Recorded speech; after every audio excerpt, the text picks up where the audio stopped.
مطلب مسلمان اتنا باولا ہو جائے کہ یہ کہے کہ میں مفتی صاحب سے پوچھوں گا کہ یزید پہ لعنت کروں یا نہ کروں؟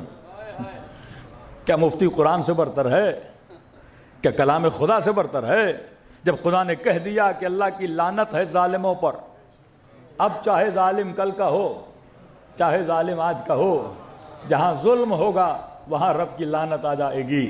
اب یہ بتاؤ امام حسین کے اوپر جو ہوا کیا وہ ظلم نہیں تھا؟ ہر بندہ جو صاحب شعور ہے وہ بولتا ہے واقعاً فرزند رسول پہ ظلم ہوا۔ قتل کر دیتے تو بولتے چلو بڑوں کی جنگ تھی، 6 مہینے کے بچے کے گلے پہ تیر چلانا، ہاں ماؤں بہنوں کے سروں سے چادروں کو اتارنا، 4 سالہ بچی کو تماچے مارنا، کربلا اس سے کھلا کوئی آئینہ تو نہیں ہو سکتا۔ تو فرمایا یہ ظلم ہے، اور واللہ اگر اہل بیت کے چاہنے والے نہ ہوتے آج دنیا ظلم کو بھول جاتی، جس طرح غدیر کو بھول گئی، جس طرح علی کو بھول گئی، جس طرح فضیلت آل رسول کو بھول گئی۔ تو یہ مجلس امام حسین وقت کے ظالموں کے چہروں پر بھی تماچا ہے، اور سوئی ہوئی عقلوں کو بیدار کرنے کا بھی ذریعہ ہے کہ آؤ مجلس حسین میں، حسین تیری سوئی ہوئی فکر کو بیدار کرنا چاہتے ہیں۔ صلوات پڑھے محمد و آل محمد۔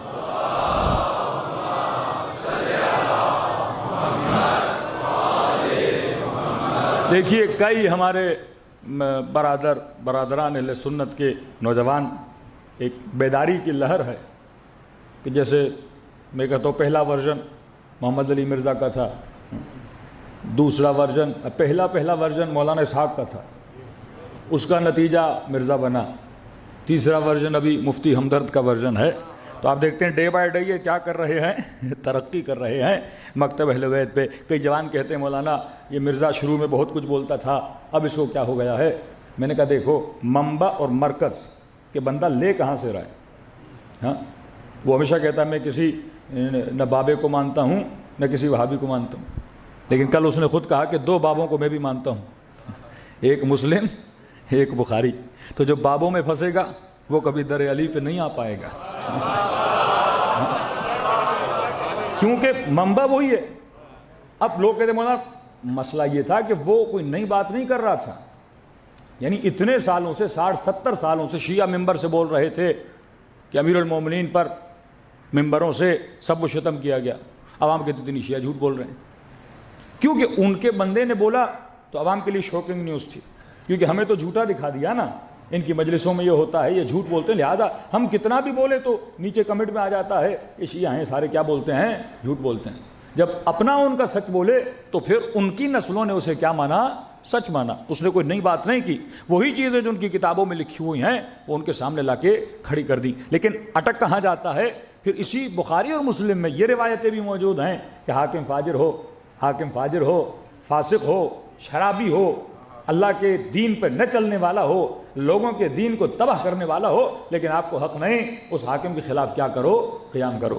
کبھی کا حاکم سائے خدا ہے زمین پر، کبھی کا حاکم بالکل اسی طرح ہے اللہ کا نیزہ ہے زمین پر، کیسا بھی ہو، کالا ہو، حبشی ہو، غلام ہو، بدتر ہو، جو بھی ہو، تمہیں حق نہیں اس کے خلاف کیا کرو، قیام کرو۔ تو یہ کون سی فکر آ گئی؟ فکر بنو امیہ آ گئی۔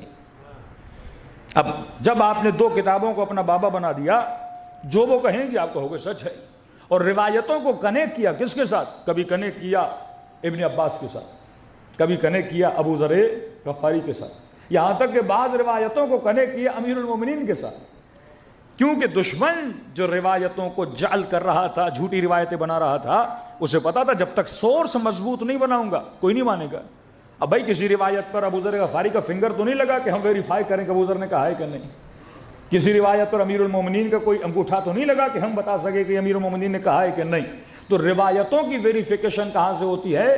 قرآن سے ہوتی ہے۔ روایت کچھ بھی کہے، آپ دیکھو مفہوم قرآن کے ساتھ ملتی ہے کہ نہیں۔ روایت کہہ رہی ہے فاسق ہے، فاجر ہے، آپ کے لیے اس کی اطاعت کرنی ہے، اطیعوا اللہ و اطیعوا الرسول واولی الامر منکم، اولی الامر جو بھی ہو جائے آپ نے کیا کرنی ہے، اس کی اطاعت کرنی ہے۔ بس ابھی شہباز شریف ہیں تو سارے مسلمانوں کو کیا کرنی ہے؟ ان کی اطاعت کرنی ہے۔ اب کہیں صحیح کہیں غلط کہیں آپ نے کیا کرنی ہے؟ اطاعت کرنی ہے۔ اور ہم نے ممبر سے 2 غلط لفظ ان کے لیے بول دیے تو کہیں گے کہ جناب کیا ہیں، واجب القتل ہیں، کیونکہ آپ نے خلیفے کے خلاف کیا کیا ہے، زبان کھولی ہے۔ یہی فتاویٰ کہ آپ کبھی بھی بہت بڑی مکاتب اہل سنت میں، معاشرہ اہل سنت میں، حکومت اہل سنت میں، پورے عالم اسلام میں دیکھ لیں، آپ کو ریولوشن نظر نہیں آتی۔ ساری ریولیشن مکتب اہل بیت میں کیوں ہیں کہ آج استعمار کے مقابلے میں اگر کوئی کھڑا ہے وہ شیعہ کیوں کھڑا ہے؟ یعنی آج بھی اسرائیل کے مقابلے میں، آج بھی اگر امریکہ کی آنکھوں میں آنکھیں ڈال کے کوئی بات کرتا ہے وہ علی والا کیوں کرتا ہے؟ ان کے بڑے بڑے علماء ڈاکٹر اسرار جیسے آج بھی دیکھیں نسل کیا کہہ رہی ہے، بھائی آج کون کھڑا ہے استعمار کے مقابلے میں؟ یہ شیعوں کا کمال نہیں ہے، یہ راہ حسین ہے، یہ تربیت امام حسین ہے کہ جب غلط دیکھو تو غلط کو غلط کہو، صحیح کو صحیح کہنے کی جرت پیدا کرو۔ انہوں نے گویا اپنی نسلوں کی غیرت کی رگ ہی کاٹ دی، یہ کہہ کر کہ حاکم کوئی بھی ہو آپ نے اس کے خلاف نہیں بولنا۔ بھائی پھر امر بالمعروف کا کیا ہوگا، نہی عن المنکر کا کیا ہوگا؟ کہ ایسے معاشرے جس میں 100 سال حدیثوں پہ پابندی ہو، ایسے حکمران آ کر مسلمانوں پہ بیٹھے، وہ بنو مروان ہوں یا بنو عباس ہوں، جنہوں نے امر بالمعروف پہ اسلامی معاشروں میں پابندی لگا دی۔ یعنی آپ اگر کسی کو کہتے جناب متقی بن جاؤ، پہلی تقریر عبداللہ ملک مروان نے پہلی تقریر جو کی تھی وہ یہی تھی، اور پہلا خطبہ جو دیا تھا وہ یہی تھا کہ اے لوگوں میں نے سنا ہے کہ تم لوگوں کو تقویٰ کا درس دیتے ہو اور تمہارے اندر خود تقویٰ نہیں ہے، اور آج کے بعد اگر کسی نے مجھے کہا کہ متقی بن جاؤ تو میں اس کا سر کیا کر دوں گا، قلم کر دوں گا۔ کمپلیٹلی سیکولرزم، تمہیں جو بننا ہے بنو، لیکن کسی کو نہ کہو کہ اس نے کیا بننا ہے، تم نے حجاب کرنا ہے کرو، لیکن تمہیں یہ حق نہیں کسی کو بولو کہ بھائی حجاب واجب ہے آپ بھی حجاب کو کریں۔ تو فرمایا نہیں، آپ نے جو بننا ہے بنے، لیکن آپ کو حق نہیں کہ حاکم کو ٹوکیں، حاکم کو بولیں، حاکم کو امر بالمعروف کریں، حاکم کو بتائیں کہ برائی کیا ہے اور اچھائی کیا ہے۔ اسلام میں امام حسین نے ایک پریشر گروپ بنایا، ایک ایسا گروپ جن سے کربلا کے واقعے بعد ہر حاکم ڈرتا تھا کہ اگر ہم یہ کریں گے تو یہ گروپ کھڑا ہوگا، اور تبھی ہر زمانے میں یہ جو پریشر گروپ تھا۔ اب آپ تصور کریں کہ امام حسین کے بعد کسی امام نے قیام بالسیف نہیں کیا، تلوار کی کوئی لڑائی نہیں ہے، معصوم اپنے گھر میں ہیں، درس دے رہے ہیں، اپنے شیعوں سے مل رہے ہیں، لیکن ذرا 5 منٹ کے لیے سوچیے تو صحیح، پھر معصومین کو قتل کیوں کیا جاتا تھا؟ ایک امام تلوار نہیں اٹھا رہا، لشکر نہیں بنا رہا، لشکر کشی نہیں کر رہا، حاکم کے خلاف قیام بھی نہیں کر رہا، پھر اس امام کو شہید کیوں کیا جا رہا ہے؟ کیونکہ اس معاشرے کا جو مؤمنین کا پریشر گروپ تھا وہ کون تھے؟ معصومین علیہ السلام۔ جس طرح ہر اسمبلی میں ایک اپوزیشن ہوتی ہے، اہل بیت نے فسق کے خلاف اپوزیشن کا کردار اپنایا، فجور کے خلاف اپوزیشن کا کردار اپنایا۔ حاکم کتنا بھی نیک بن جاتا تھا کہتے تھے آپ جعفر صادق جیسے نہیں بن سکتے، حاکم کتنا بھی عدالت مند بننا چاہتا تھا لیکن کہتے تھے آپ کی عدالت علی جیسی نہیں ہو سکتی، آپ کا علم اہل بیت جیسا نہیں ہو سکتا، آپ کی درس و تدریس اہل بیت جیسی نہیں ہو سکتی۔ تو بار بار کس کے ساتھ کمپیئر کرتے تھے؟ آل رسول کے ساتھ، اور جب کمپیئر ہوتے تھے تو یہ رسوا ہو جاتے تھے، اور جب رسوا ہوتے تھے ان کو غصہ آتا تھا کہ یہ نہ رہیں تو پھر ہماری عزت رہے گی، یہ رہیں گے تو معاشرہ ہماری عزت نہیں کرے گا۔ اور کیا کمال ہے، آج یہ سارے دشمنان اسلام کیا کہتے ہیں کہ ہمیں مسئلہ کن سے ہے؟ شیعوں سے ہے، سارے ہمیں ماننے کے لیے تیار۔ اسرائیل کہتا ہے یہ بڑے عجیب ہیں جو لوگوں کو بار بار کیا کرتے ہیں، جگانا شروع کر دیتے ہیں، تو یہ نہ ہو تو ہمارے مسئلے حل ہو جائیں۔ کہتے ہیں یہ شیعہ رہیں گے تو ہمارے مسئلے بھی باقی رہیں گے۔ ہر بندہ اسرائیل کو ایکسیپٹ کرنے کے لیے تیار ہے، کون ایکسیپٹ نہیں کر رہا؟ علی کے ماننے والے ایکسیپٹ نہیں کر رہے۔